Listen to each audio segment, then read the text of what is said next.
আসসালামু আলাইকুম everyone, welcome back to Raisa's Simple kitchen.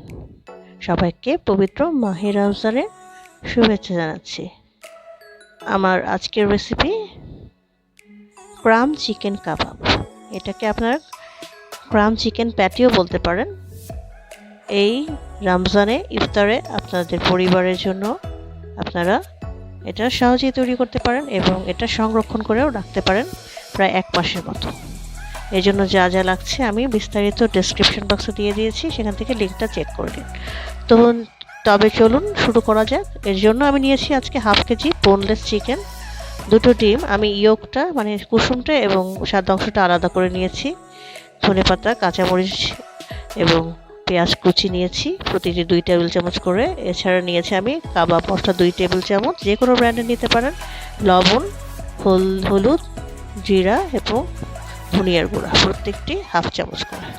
আমি একটা ফুড প্রসেসরে এখন আদা যেগুলো এটা একটু ব্লেন্ড করে নিচ্ছি, মাংসটা ব্লেন্ড করে নিচ্ছি, সাথে ধনেপাতা কুচি, কাঁচামরিচ, পেঁয়াজটা ব্লেন্ড করে নিচ্ছি যাতে ভালো করে মিক্সড হয়ে যায়। শুকনো উপকরণগুলো আমি পরে মেশাচ্ছি, আপনারা চাইলে পাতাতেও তা পিষে নিতে পারেন। আমার কাছে এটা ছিল তাই আমি এভাবে করে নিচ্ছি। আমার মাংস সুন্দর করে ব্লেন্ড করা হয়ে গেছে। এখন আমি বাকি ইনগ্রেডিয়েন্টসগুলো এর সাথে মিশিয়ে দিচ্ছি। আমি শুকনো মশলা এবং লবণ দিয়ে দিলাম। এরপর আমি এতে অ্যাড করছি ইয়োগ বা ডিমের কুসুম, 2টো ডিমের কুসুম আমি দিয়েছি। এরপর আমি দিচ্ছি এখানে 2 টেবিল চামচ কর্নফ্লাওয়ারটা বাইন্ডিংসের জন্য এটা অবশ্যই দিতে হবে। আপনাদের কাছে কর্নফ্লাওয়ার না থাকলে আপনারা ময়দা বা চালের গুঁড়ো অ্যাড করতে পারেন, তবে কর্নফ্লাওয়ার দিলেই এটা বেশি ভালো হবে। কর্নফ্লাওয়ার আর কর্নস্টার্চ কিন্তু একই কাজ করে। স্বাদ অনুযায়ী লবণও মিশিয়ে দিয়েছি। আমার মিক্স করা হয়েছে, খুব ভালো করে মিক্স করে নিতে হবে। এরপরে আমি এটাকে চপের মতো আকার দিয়ে নেব। এর জন্য হাতে একটু তেল মেখে নিয়েছি যাতে না লেগে যায়। এরপর গোল গোল বল করে এভাবে করে প্রেস করে আমি রেগুলার যেভাবে আমরা চপ সাধারণত দেখে অভ্যস্ত সেভাবেই তৈরি করে নিচ্ছি। আপনারা চাইলে এটাকে অন্যান্য শেপেও দিতে পারেন, স্কোয়ার, ট্রায়াঙ্গেল বা যে কোনো শেপে। এরপর আমি এটাকে ডিমের সাদা অংশটাতে চুবিয়ে নিচ্ছি, একটা কোট করে নিচ্ছি। তারপর আমি তা ব্রেড ক্রামে গড়িয়ে নিচ্ছি। এই ব্রেড ক্রামটা আমি বাসায় তৈরি করেছি।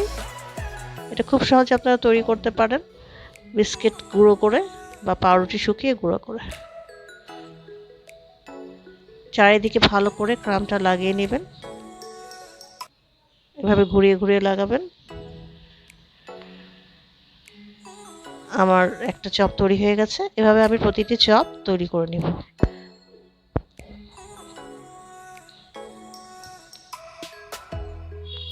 আমি এক এক করে তৈরি করে নিয়েছি। 1/2 কেজিতে আমার তৈরি হয়েছিল প্রায় 20টার মতো চপ। এই পর্যায়ে আপনারা এটাকে 3-4 ঘন্টা ফ্রিজে ফ্রোজেন করে পরে জিপলক ব্যাগ বা কোনো বক্সে রেখে 1 মাসের মতো সংরক্ষণ করতে পারেন।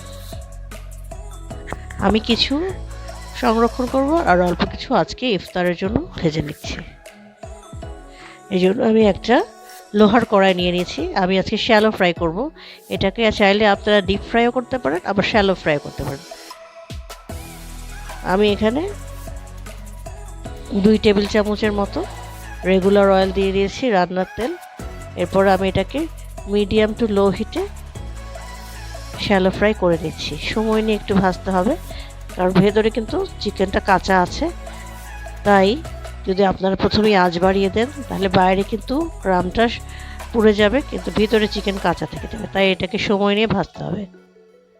ডুবো তেলে ভাজলে আপনারা মিডিয়াম ফ্লেমে ভাজবেন, আর যদি আমার মতো অল্প তেলে ভাজতে চান তাহলে একটু লো হিটে ভাজতে হবে। আমার এটা ভাজা তৈরি হয়ে গেছে। আমি আজকে বানের ভিতরে এটাকে দিয়ে বার্গার বানিয়ে সার্ভ করছি।